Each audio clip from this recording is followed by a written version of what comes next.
Do Senhor, vamos abrir ali no texto áureo da Reforma Protestante, né?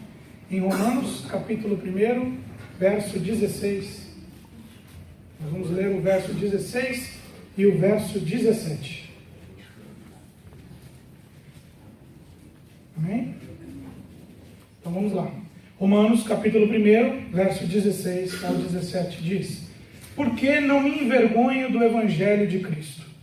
Pois é poder de Deus para a salvação de todo aquele que crê, primeiro do judeu e também do grego.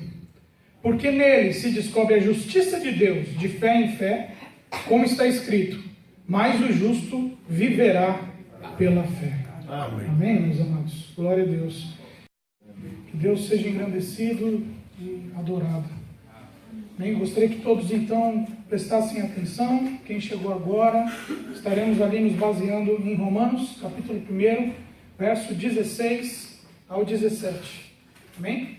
E até em cima daquilo que nós começamos no último domingo, né? Começamos a falar desse propósito bem importante para a igreja, que é entendendo a reforma protestante, né? No último domingo aprendemos de manhã sobre a forma que a igreja tinha, até ela chegar no momento da deforma. Depois, à noite, aprendemos sobre todo o momento em que a igreja ficou em sua deforma, e aí ela alcança a sua reforma, né? Pela misericórdia de Deus. E hoje nós vamos falar aqui sobre o que foi o start, o que deu início a tal situação. Aliás, o que deu continuidade a tal situação, porque até nós aprendemos isso, que houveram ali os pré-reformadores, que prepararam esse caminho também aqui, pela misericórdia de Deus, para Lutero, né? Mas é em Lutero que a coisa se expande de uma forma que hoje estamos aqui pela misericórdia de Deus para o adorar, né? Com uma Bíblia nas nossas mãos, e podemos estar aqui aprendendo mais dela. Quando nós lemos aqui a carta aos Romanos, nós vemos uma carta que ela foi escrita no ano 57, 58 depois de Cristo, pelo apóstolo Paulo. Ela foi escrita em Corinto. Ele estava encerrando a terceira viagem missionária, uma carta que foi enviada por uma pessoa chamada Febe. E Paulo ele ainda não havia nem ido a Roma ainda. Ele não havia nem ido a Roma. Foi três anos, ele só foi chegar em Roma 3 anos depois. Ele enviou primeiro a carta porque ele tinha um propósito. Amém? Pode ficar tranquilo. E nós entendemos o que, pessoal? Referente à carta aos Romanos, o propósito dessa carta era de trazer uma estrutura teológica sobre uma igreja que ainda não conhecia, porque a igreja ainda não tinha, Paulo ainda não tinha um conhecimento, ele não conhecia a igreja, ele só conhecia a igreja de Romanos de ouvir mesmo falar das coisas que chegavam aos seus ouvidos, né? Mas ele sabia das atitudes e influências. Isso quer dizer o quê?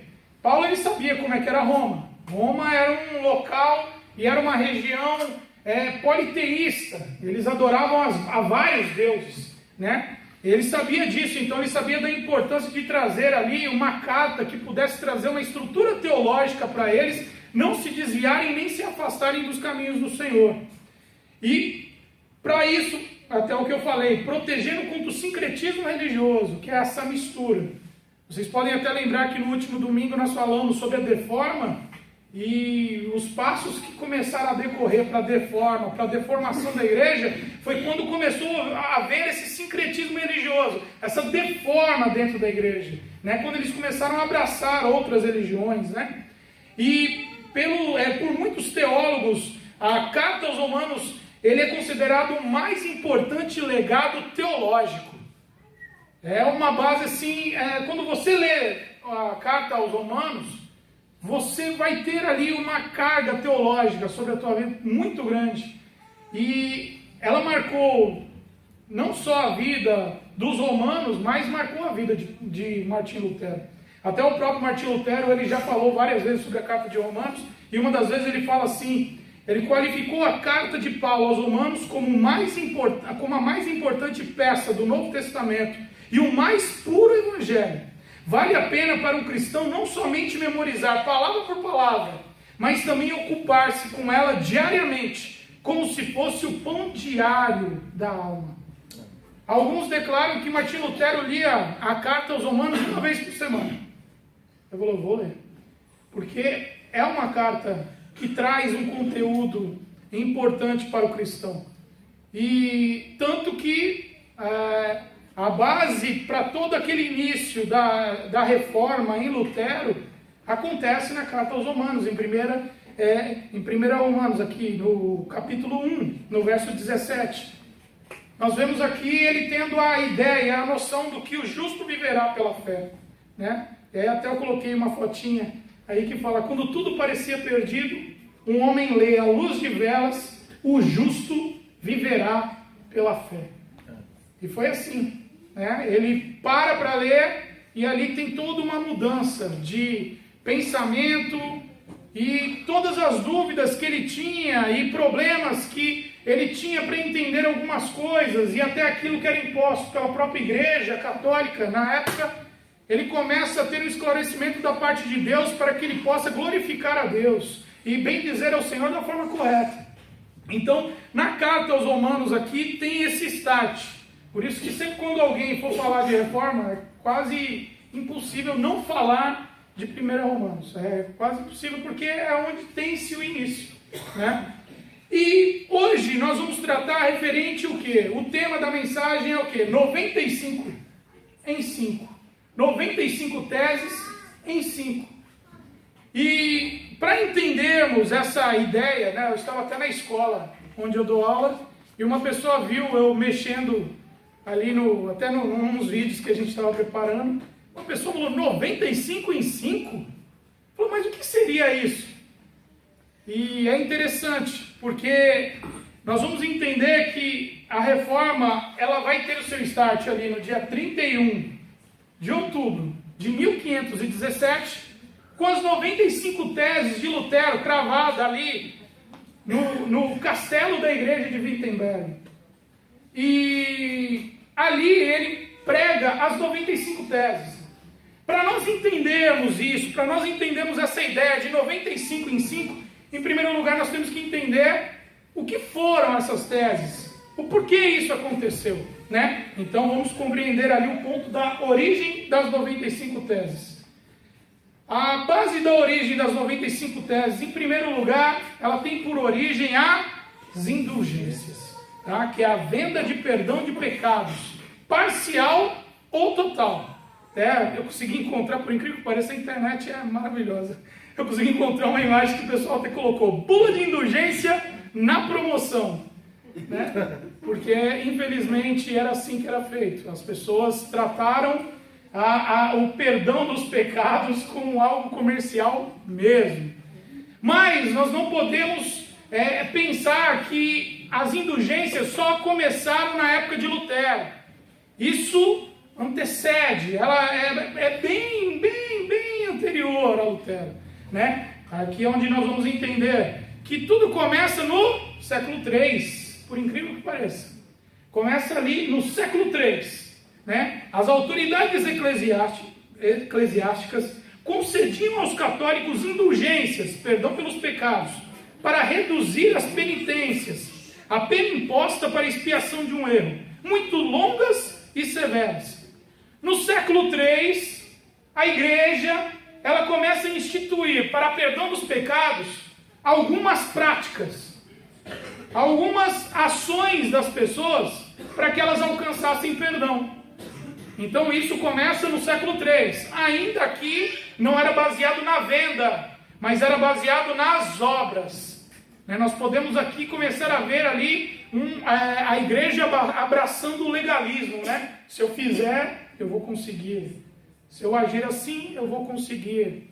E, infelizmente, nós vemos isso. No século VI, participantes do Concílio de Borgonha substituíram para a prática de graves penitências canônicas por penitências mais leves. Torna-se habitual a penitência de obras menos exigentes, tais como orações, esmolas e jejuns.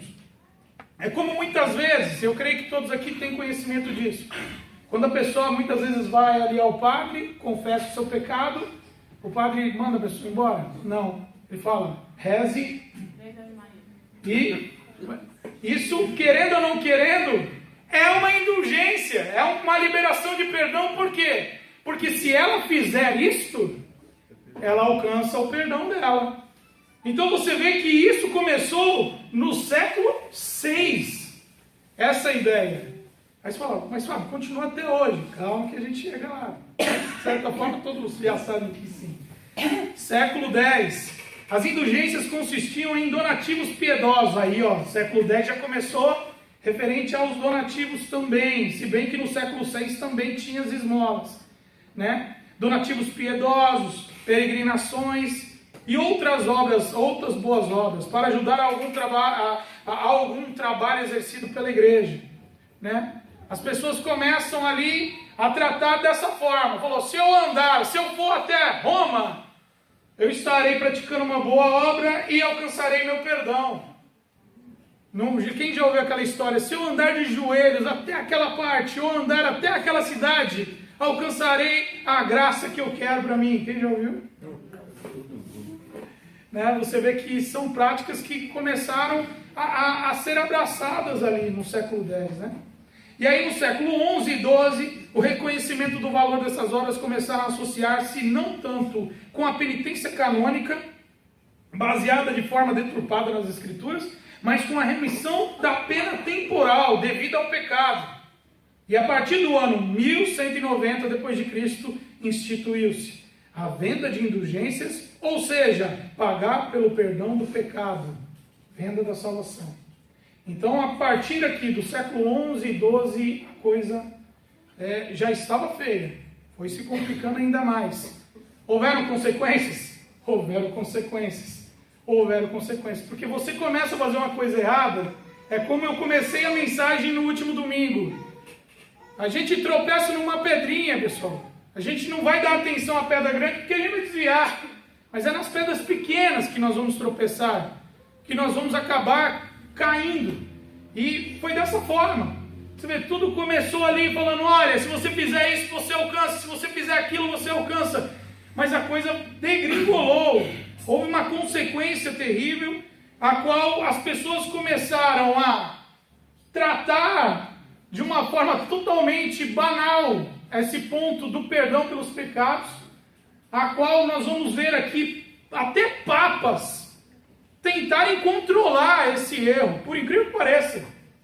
Eles plantaram e começaram a colher esse problema, né? Começaram a colher essa ideia, porque infelizmente as pessoas começaram a pegar aquilo que era errado e começaram a piorar aquilo que era errado.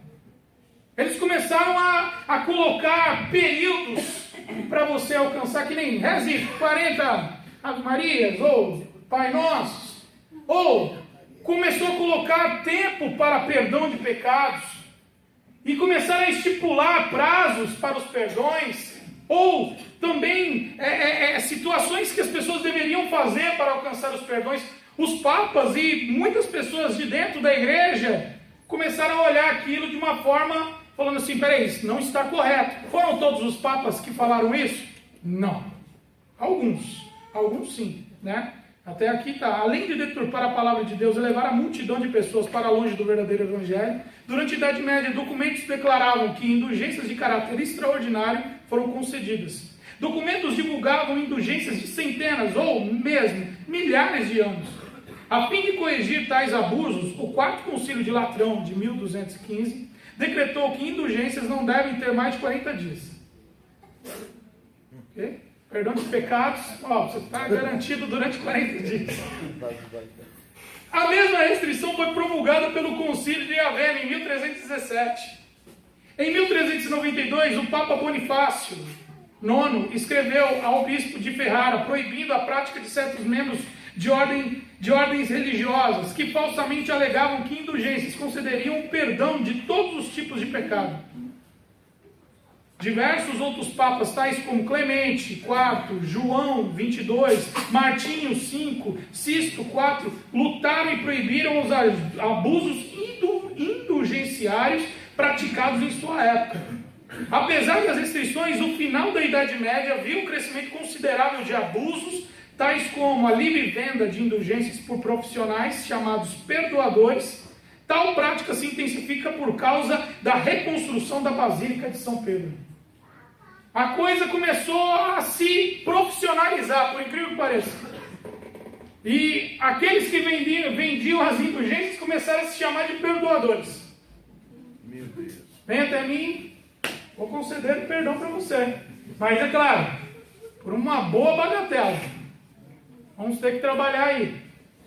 E o que acontece? Um dos personagens que nessa história, para nós, será principal, não era só ele que fazia isso.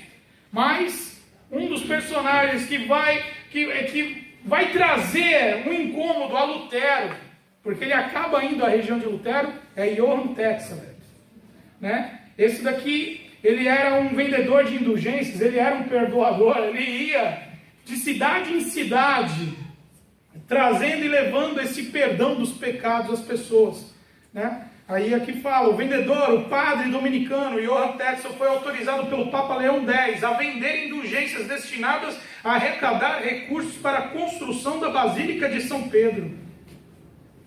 O Papa Leão X chegou e falou, vai Johann Tetzel, e levante a maior verba que você pode ter, vamos construir a Basílica de São Pedro. Quem ontem veio aqui assistir o filme, viu na hora que até o próprio Papa falou assim, já resolvi o problema. Como? Mandei Johann Tetzel.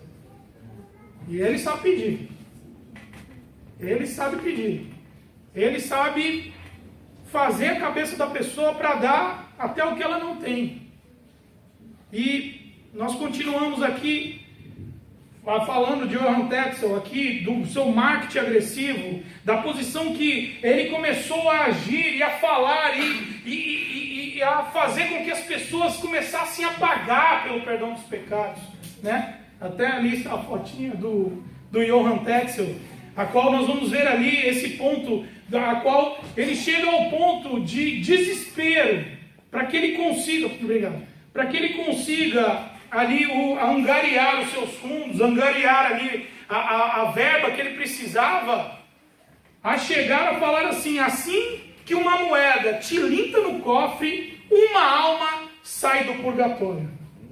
Ele falou, uma pessoa joga uma moeda dentro do cofre, ouve-se o barulho, uma alma saiu do purgatório. Não tem barulho, continua no purgatório. Continua no purgatório. Ontem até no filme foi interessante, quando nós vimos ali, na hora que ele coloca a mão no fogo. E sinceramente, eu não duvido de nada disso. Não duvido de nada disso, porque é como, infelizmente eu falei, é o comparativo com hoje. Hoje as pessoas fazem de tudo, pessoal, para conseguir angariar fundos. Até mesmo pegar uma pedra na rua, chamar uma pessoa para cima de um altar e falar assim, qual foi o tamanho de uma pedra, qual foi o tamanho da pedra que derrubou o gigante Golias? Aí o pessoal fala assim, aí ele pega 3 pedras, de exemplo, tá? Quem estiver me vendo pela internet, eu acho que vai lembrar disso. Pega uma pedra pequenininha e fala, com essa pedra pequenininha ele derrubaria o gigante? Aí a igreja, não. Aí ele pegou uma outra pedra e falou assim, com essa pedra mediana ele derrubaria o gigante? Não. Aí ele pegava uma pedra desse tamanho assim, levanta e fala, e com esse pedregulho aqui? Aí toda a igreja, misericórdia! Sim! Talvez vocês estão olhando para mim admirados, falando, do que ele está falando? Eu estou falando do que eu já vi. As pessoas pegando e usando meios para fazerem as pessoas darem até o que não têm, com mentiras. Porque, sinceramente, quando um homem chega para mim e fala que com uma pedrinha o Golias não caiu, estão querendo diminuir o meu Deus, porque até com uma poeira Golias cairia. Até com uma poeira Golias cairia. Aí chega a pessoa com uma heresia tremenda, falando que Davi conseguiu colocar um pedregulho desse tamanho dentro de um alforje e girar e jogar na cabeça do gigante. O gigante era muito casado. É? Então o que acontece, pessoal? Só para vocês entenderem que essa balela de Johann Tetzel continua até hoje, mas continua para angariar fundos também, porque aqui Johann Tetzel lutava para quê? Para a reconstrução da Basílica de São Pedro. Hoje as pessoas trabalham para manter os seus grandiosos salões suntuosos, couro, prata, bronze. Infelizmente, as pessoas hoje não têm noção das loucuras que estão sendo feitas porque não conhecem a história. Hoje nós continuamos tendo vendedores de indulgências dentro das igrejas. E isso incomodou Lutero. Né? Incomodou Lutero. Tem até um fato curioso que eu vou tentar contar o mais rápido possível. Né? Tem até uma carta de indulgência que eu coloquei ali para vocês verem como é que era a carta, né? Bem diferente. E tem uma história curiosa de um homem que chegou para Johann Tetzel e falou assim: me diz uma coisa, se eu pagar pelo pecado que eu não cometi, eu ganho uma carta de indulgência? Ele, como assim? Ele falou, eu quero pagar por um pecado que eu ainda não cometi. Eu não fiz esse pecado ainda. Eu posso pagar por isso? E Johann Tetzel colocou um valor astronômico. E falou, tudo bem, mas você vai ter que pagar isso à vista. Eu quero ver esse dinheiro todo aqui, tem que me dar. Você vai pagar ele? Evidente que vou. Mas Johann Tetzel já tinha passado por alguma cidade, e já pegado os fundos dessa cidade também, através da venda de indulgências. E diz ali a história que esse homem consegue pagar por essa indulgência. Ele pega uma carta de indulgência escrita ali que ele está perdoado por um pecado que ele ainda nem cometeu. E diz a história que Johann Tetzel parte, vai embora. Quando ele está indo embora, em um determinado lugar, aquele homem que pagou pela indulgência de um pecado que ele ainda ia cometer, parou Johann Tetzel, deu uma surra em Johann Tetzel, pegou a carta pegou ali toda a fortuna que Johann Tetzel estava carregando e levou embora. E Johann Tetzel falou assim, mas o que é isso? É pecado, você não pode fazer isso. Ele, que bom, vou usar minha carta de indulgência agora. E Johann Tetzel não gostou, achou ruim, levou o nome, falou, não, vamos levar isso às autoridades, Levaram as autoridades, mostraram lá e falaram, olha, esse rapaz me roubou. O rapaz falou, mas eu paguei. Fui perdoado pelo esse pecado. Aí o rapaz olhou e falou, mas como? Está aqui a carta de indulgência. Meu Deus. E o rapaz foi livre. É assim, é desse jeito, a loucura. Como começou a se tornar?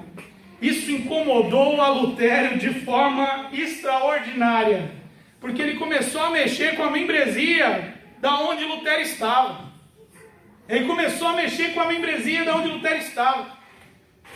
Lutero, em primeiro lugar, ele traz 3 mensagens contra isso, fortíssimas, naquela época, em 1516 a 1517, a qual ele fala contra as indulgências, a qual ele fala, pessoal, não é assim, não é desse jeito. E quando Lutero vê que não ocorre uma mudança referente ao que ele estava falando, aí nasce as 95 teses, ok? E aí ocorre o dia 31 de outubro de 1517. Segundo a tradição, 31 de outubro foram afixadas as 95 teses na porta do castelo de Wittenberg, com um convite aberto a uma disputa escolástica sobre elas. Ali Lutero ele coloca as 95 teses na porta, porque era um costume as pessoas colocarem avisos, ali anúncios na porta da igreja, porque era um local que todos sabiam que alguém ia ver. E ele coloca ali para que todos da cidade dele vejam. E ele coloca num ponto não só de ofensa, porque Lutero é o que nós vamos bater até o último dia desse trabalho, pessoal. Lutero não queria sair da igreja. Ele queria reformar a igreja católica. Tanto que, agora nós vamos aprender sobre as teses. Tanto que, aliás, você vai entender que até o título das 95 teses está assim: 95 teses é debate para o esclarecimento do valor das indulgências. E aí nós vamos começar a entender, referente à tese, a cada tese que acontece, que são 91, é claro, eu não vou ler as 91, senão a gente não sai daqui. Mas, quando nós começamos a ver, e aqui eu destaquei, aqui em pontos, né, pessoal? Mas são muitas teses, são 91. O que eu posso fazer é trazer um resumo bem rápido para vocês, para que nós possamos continuar. Essas teses, elas vão basear, tanto da primeira até a 95, nós vamos ver ali a base de Lutero, mostrando um repúdio para a compra de indulgências, a compra do perdão pelo pecado. E vai ver ali também uma posição a qual até meio inocente, mas era a fé de Lutero. Lutero demonstrando nas 95 teses até mesmo uma posição de falar: pessoal, eu acho que o Papa nem sabe o que vocês estão falando. Eu acho que o Papa não tem nem noção. Vamos orar pelo Papa, porque ele não tem ideia do que está acontecendo. Johann Tetzel um dia disse assim, ele falou: pessoal, quem comprar esta carta de indulgência, esse perdão pelo seu pecado, eu digo para você, não importa o pecado que você tenha cometido, você pode ter violado a mãe de Deus, eu te perdoo. E não é palavras minhas. Aí você fala: nossa, mas está sendo muito pesado. Não, estou falando a história, é história. Johann Tetzel, para você ter ideia, ele chega ao ponto até mesmo de ser punido por isso, depois de algum tempo, aliás, depois das teses, né? Ele chega a ser punido por isso. Porque a coisa começou a se tornar muito banal, a coisa ficou mesmo naquela situação como é hoje, pessoal. É o rapaz vendendo a vassoura, é o rapaz vendendo um copo d'água, é o rapaz falando aqui, ó, sem esse bloco de tijolo, tua casa não vai ser abençoada. E é a mesma coisa com Johann Tetzel. Então, quando eu vejo as 95 teses, e eu peço se vocês puderem algum dia ler, porque eu vou tentar dar essa resumida mesmo, porque por causa do tempo, vocês vão ver isso.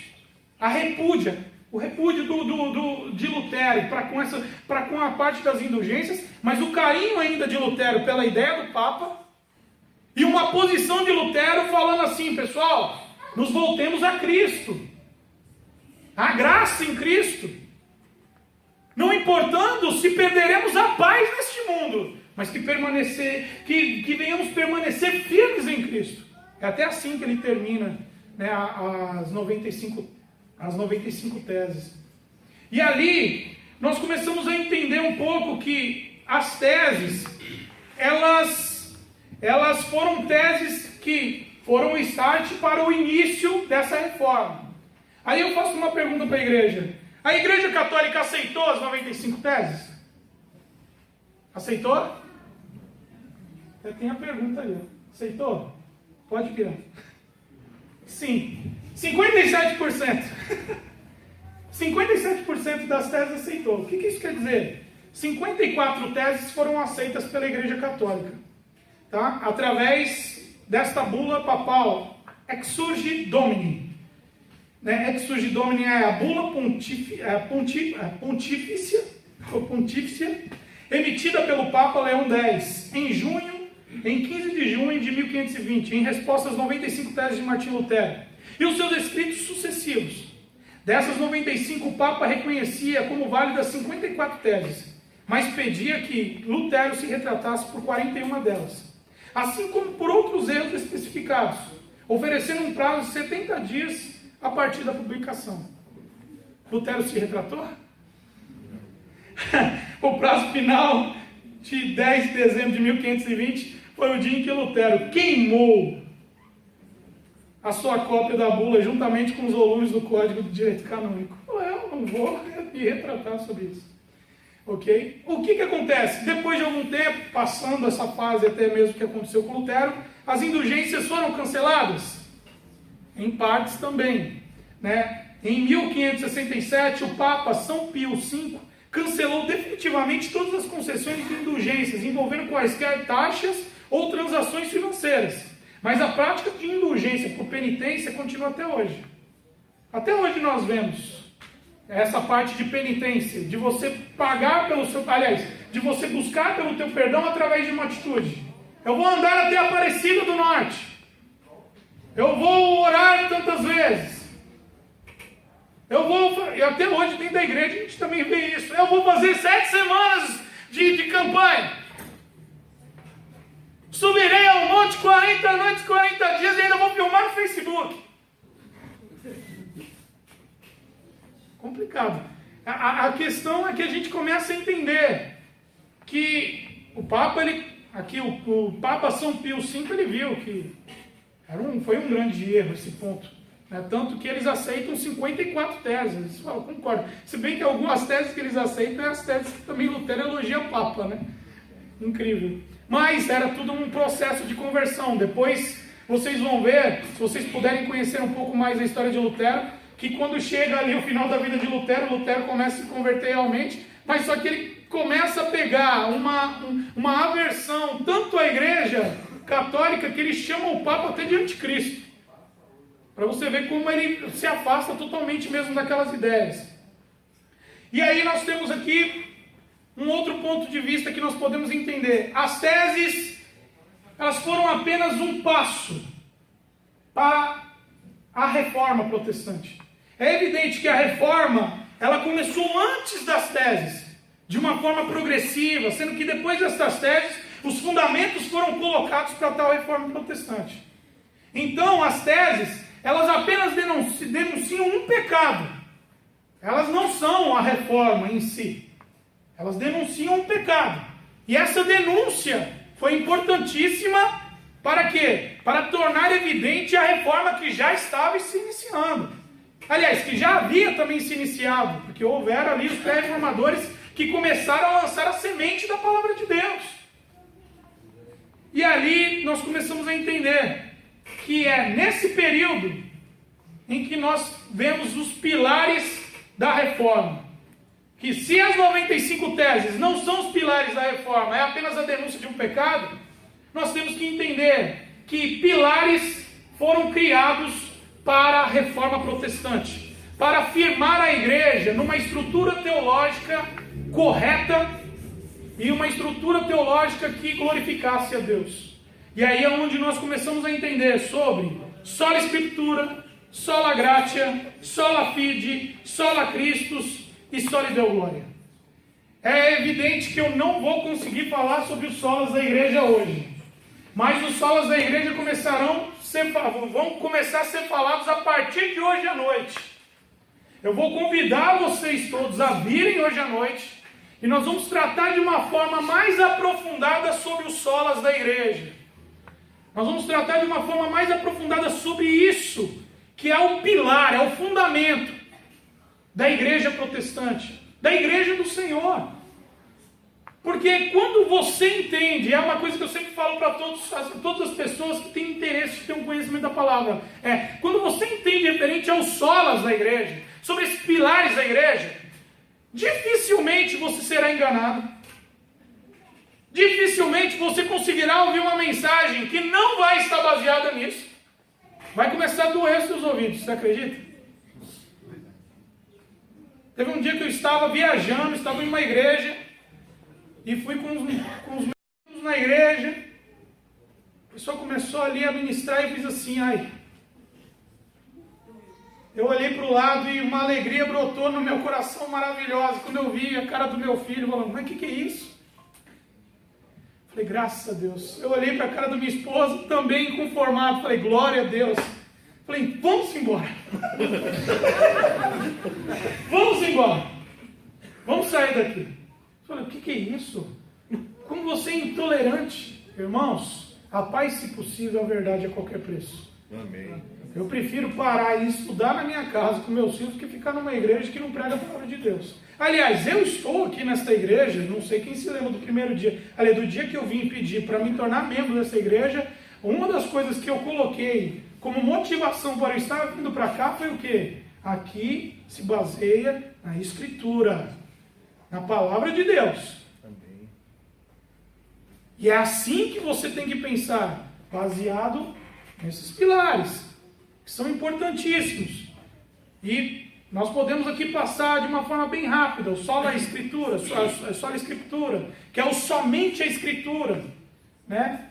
Os solas da igreja, querendo ou não querendo, hoje nós não vamos começar com somente a Escritura hoje à noite, mas se nós formos colocar numa ordem, nós temos que pensar na somente Escritura em primeiro lugar.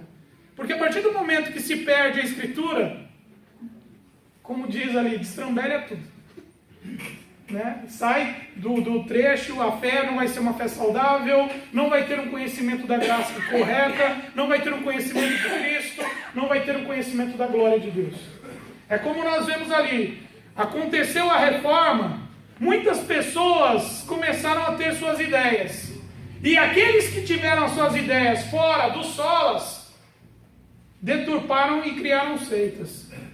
Você vê aí hoje seitas que não colocam Jesus como Deus e como o Filho de Deus. Tem seitas que rebaixam a Cristo como uma criatura, como se fosse nós. Hoje nós vemos aqui seitas que abraçaram o judaísmo, igrejas que ainda praticam e exercem a prática da lei. Vou guardar o sábado. As pessoas guardando. Você vê seitas que começaram a perder totalmente a concepção daquilo que é a Escritura, quando eles falaram, é que não adianta só a Bíblia. Pense num quadro. Quando você coloca um prego na parede, coloca o quadro e ele fica torto, precisa de um outro prego para deixar direito. A Bíblia fala em Gálatas, ainda que venha um anjo do céu e traga um outro evangelho que seja considerado anátema. Amém. Você vê, fugiu das Escrituras, fugiu dos solas. Por isso que eu falo, os solas, e é incrível, pessoal. Muitas pessoas dentro da igreja não têm conhecimento dos solas. É incrível. É de se admirar. Fala, nossa, mas isso não é só deles. Infelizmente, poucas pessoas conhecem referente aos solas. Por isso que temos que glorificar a Deus por um momento que nós temos agora de poder estudar e rever as nossas origens. E nos voltar ao entendimento do que a igreja tem que continuar firme nas Escrituras. Não importa o que venham nos impor ou colocar. É como eu falei, a Bíblia não é politicamente correta. A Bíblia é a verdade. E a verdade às vezes dói. Por isso o primeiro passo é o quê? É a Escritura. Somente a Escritura. É o princípio no qual a Bíblia tem primazia em relação à tradição da igreja, às autoridades e a qualquer outro documento ou testemunho. Todo desvio começa aqui. Depois nós temos aqui somente a graça. O entendimento da graça. Tem pessoas que não sabem o que é graça. Não tem entendimento da graça. Venha nesses domingos. Nós vamos tratar sobre isso de uma forma muito abençoada para a vida de vocês. Venha nesses domingos. Somente pela graça afirma que o Papa, a Igreja Católica, as indulgências e as boas obras não teriam relação e nem motivo para o presente da salvação. Não importa o que façamos, não importa o que você faça, nós não merecemos a salvação. Nós merecemos o inferno, mas a graça, que é um favor, um presente que nós não merecemos, a salvação, que é um presente que nós não merecemos, Deus nos dá. Amém. Se você visitar alguma igreja, ou até mesmo aqui nessa igreja, vê fugir do ponto da Escritura, do ponto da graça, já se preocupe. Olha e fala, meu Deus do céu, não podemos fugir disso. Não podemos fugir disso. Continuando, somente a fé, somente pela fé, acaba com a concepção de apenas boas obras e compra de indulgências. Estabelece nesse ponto, estabelece neste um ponto primordial: o justo viverá pela fé. Amém. Sem fé é impossível agradar a Deus. Precisamos nos firmar nesse ponto de fé, irmãos. A igreja tem que ser uma igreja de fé. Temos que estar firmes no Deus que conhecemos. Isso quer dizer o quê? Irmos até as últimas consequências com a nossa fé em Cristo. Nada vai nos afastar. É evidente, eu não estou falando aqui que ninguém mais aqui vai pecar, mas não vamos usar isso como muleta. Mas precisamos buscar em Deus uma posição pela fé, de força, ajuda, para que possamos resistir tudo aquilo que vem contra as nossas vidas, todos os dias, para que possamos viver uma vida de fé, para a glória do Senhor. Então, em nome de Jesus, não é pelas obras, não é pelas boas obras, não é como Pelágio dizia. Mas as pessoas podem ser boas. A Bíblia fala que não há ninguém bom. A Bíblia sempre diminui o homem, tá, pessoal? A Bíblia é para isso, para glorificar a Deus. Tenha fé nisso, acredite nisso. O homem está aqui para glorificar a Deus. É Deus quem deve ser glorificado. Mas a gente já vai entrar nesse ponto. Somente a Cristo. Somente Cristo. Ele é o nosso intercessor, mediador e único, exclusivo e suficiente Salvador. Eu quis usar esses termos porque é uma verdade. Aí você fala, por que você está falando eu quis usar esses termos? Porque quem estiver me vendo pela internet, e até algumas pessoas que sabem o que eu estou querendo dizer. Porque isso é uma base que muitos falam, mas não vivem. Muitos falam, mas não têm entendimento. É incrível, pessoal. Sinceramente, essas semanas têm sido uma bênção para o estudo. Tenho estudado muito. Aliás, todos nós aqui que vamos trazer as mensagens nesse mês aí, estamos estudando muito. E eu parei para ver até palavras e ideias de padres, para ver o que eles achavam referente a isso. É incrível você ver um padre falando. Os cristãos, aliás, os protestantes evangélicos, são pessoas que não têm humildade nenhuma. Porque eles não têm a humildade de buscar por um santo, ou por Maria. Mas aí chegou o cara e falou, mas a Bíblia fala que Cristo é o nosso intercessor. Eu sei, mas nós temos que ter humildade a olhar para os pequenos. Espera aí, mas se a Bíblia, só a Escritura, se a Bíblia fala que é só Cristo, pessoal, para que eu vou buscar em outra coisa? Pessoal, o padre ali, sinceramente, ele começou a falar algo que eu falei, não tem lógica. Eles estão querendo chover no molhado, secar o gelo. Pessoal, é somente a Cristo. É o único Salvador. É o único Senhor. É o exclusivo mediador. É Ele quem vai mediar ali. É Ele que vai nos ajudar a interceder por nós. Mas e Maria? Maria está no seio de Abraão, lá descansando ali, para estarmos todos juntos glorificando a Deus pela salvação que Ele nos deu. Nós também não podemos ser ignorantes como alguns cristãos são, para chegar e ofender a Maria, porque seria a mesma coisa de ofender qualquer outra pessoa aqui. Nós temos que olhar Maria como se fosse nossa irmã. Aliás, como ela é nossa irmã. Ok? Então, vamos ter sabedoria, porque às vezes eu fico admirado com a ignorância de alguns cristãos, de pelo fato não acreditar em algo que uma pessoa católica acredita, chegar ao ponto de ofender. Nós não estamos aqui para ofender ninguém. É evidente, a verdade às vezes vai ofender. Mas espera aí, a verdade, não você, e nem eu. Ok? Então é a verdade. Com a palavra, com amor, nós vamos trazer ali a verdade. Mas não com ofensas, com palavras torpes. Ok? E aqui nós vamos ver aqui também, nesse último ponto, que é também um ponto primaz. Somente glória a Deus. Nos leva a entender que toda a honra, glória, devem ser dadas a Deus. Não a homens, nem imagens, símbolos ou igrejas. Somente a Deus. O culto está baseado para a glória de Deus? Sim. O culto é para a glória de Deus? Sim. O culto não é para a glória do homem. Quando você vê um culto que é muito baseado e fala, você vai ser vencedor, você vai ser... Peraí, pessoal. Isso aqui não é música funk, isso daqui não é nada disso. Isso daqui, pessoal, é a palavra de Deus, e a palavra de Deus não fica falando você. A palavra de Deus, ela se baseia no quê? Na glória de Deus. Ok? se baseia na glória de Deus. Se você não entender isso, você está fugindo de um dos pilares da reforma, os 5. E para encerrar agora, o tempo, como eu falei para você, começou a se passar depois da reforma, muitas coisas começaram a acontecer. E como eu falei para vocês, e como nós estamos vendo, a igreja precisa de uma reforma? É evidente que sim. É evidente que hoje nós precisamos ali olhar e compreender, a reforma é contínua sempre. E para encerrar, no dia 20 de abril de 1996, ocorreu uma aliança de evangélicos confessionais em Cambridge, Massachusetts, Estados Unidos.